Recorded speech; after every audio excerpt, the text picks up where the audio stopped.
Hey, it's Excalibur. I'm back yet again with another gameplay of Homefront. I did my initial first look and review, things that I really appreciate about this game. So I wanted to take some opportunity to play one of the classes that actually I like in the game so far as well too, and that's this explosive class.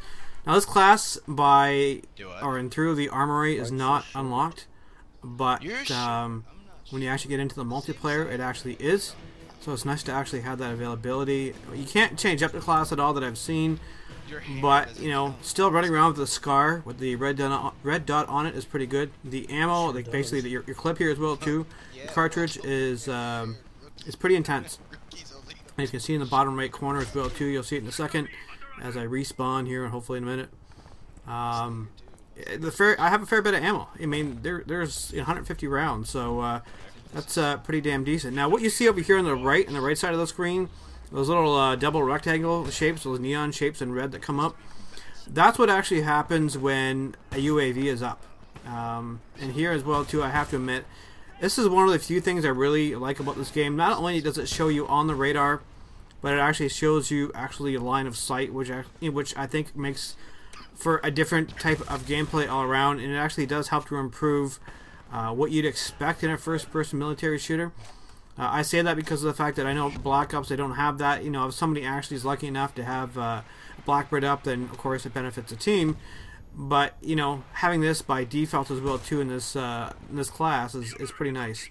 So, just a bit of a kudos to those people who put the thought together as well too and developed it over there at THQ. You know, they did a good job on this part of it, and I have to admit and give them credit for it. So what I actually want to show you in this game, and you'll see it here coming out very shortly, is some of the drone bots as well too. This is I have a helicopter drone I'll be using in this game, so give you an opportunity to actually see what that's all about.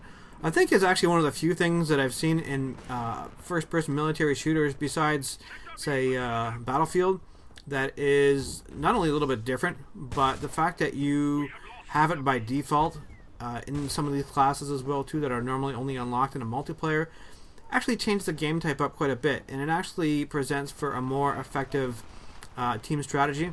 Now obviously here at this game somebody has a UAV up again, so I'm trying to find cover with my teammates and push up a little bit because I know I want to go Cat B again. Obviously got taken out there the first time, and some guy comes flying around the corner, and yeah, finally make it around that dude, which is not too shabby. And that's the other thing as well too, like right out here in the open, get taken down pretty quickly.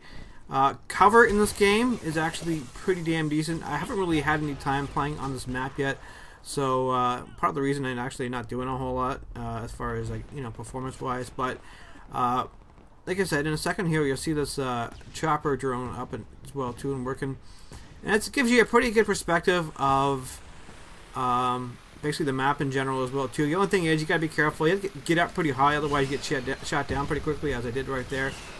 One thing I actually did notice in the game control setup, you can actually adjust the speed, not only of the mouse, the sensitivity of this of your vehicles as well too in air support, but also in the speed to which they actually move too. So I have to admit that little bit of feature is well thought out. So once again, THQ, good job, nice work. Makes for a more advantageous gameplay. You know, the only thing is kind of tricky in this, and you know, obviously you can see where my teammates are. Finding the enemy players is a little bit more tricky, that I know that somebody's gonna be camping out here by A, so I'm gonna basically start semi-blindly firing at it, because I know they'll be in there somewhere as well too, waiting for somebody to come into that little gas station over there. So basically, the other thing I wanted to cover here as well too, and the basic point of this drone gameplay as well, is the fact that you only get 3 of these drones by default in this class when you actually spawn into the game, until you actually, you know, make a cap of one of the capture points as well too. Then you get enough points as well too to get another drone. So having that sort of limitation is, you know, all, you know, beneficial in that too, but it's also really fantastic for the fact that you can actually get more perks a lot quicker just by doing straightforward kind of achievements. And I think that's one of the things that in this game makes for a better gameplay all around. The fact that you have all these little perks that come up here. Now, in the perk setup, the one thing I should point out, and sort of a tip, you're only allowed to be using 4 battle points at one point in time. So if you want to adjust your perks as well too, your perk setup, then basically you can only have a limit of 4. So it actually keeps things a little bit more level as far as the level playing field. There's no pun there, by the way. It's just an overall perspective of how I actually see Homefront. So I'm starting to move up a little bit in the ranks, get some kills here. Still negative. I'm 4 and 6 at this point. But like I said, overall, what I'm actually liking about this game is the fact that it's a different type of first-person military shooter. It's a lot better than Black Ops all around as far as what I can see. The thing is that I know that the Black Ops DLC is coming out in a couple days, so I've been waiting patiently to go check that out. But, you know, I'm also at the point, too, where I'm a little bit bored of it, so it's not really such a big deal for me right now.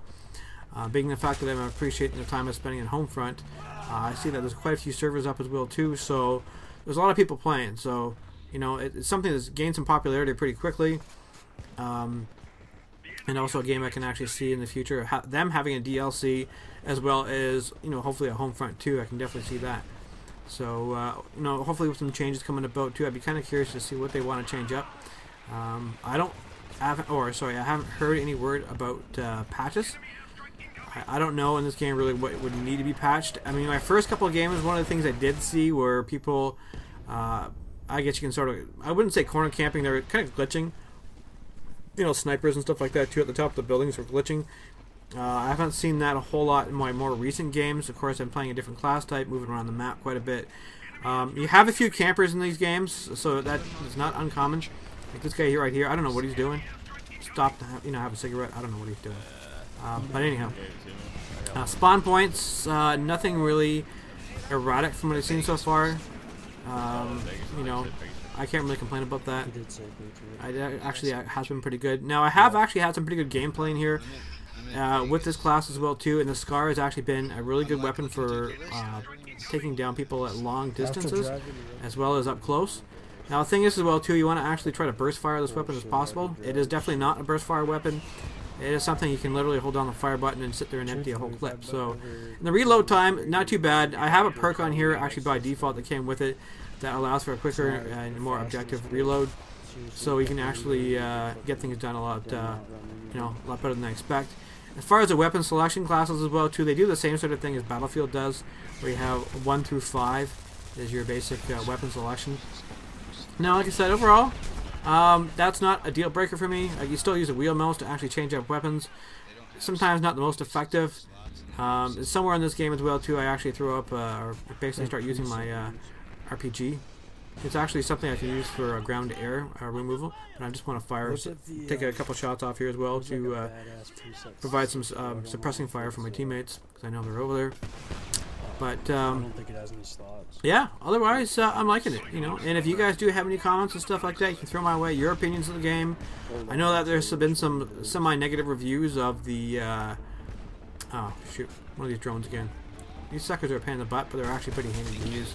But yeah, I know there's been some negative reviews about the single player. So by all means, you know, feel free to like my video, drop me a comment. I definitely appreciate those, and I will catch you guys later. Yeah, I think that's the one.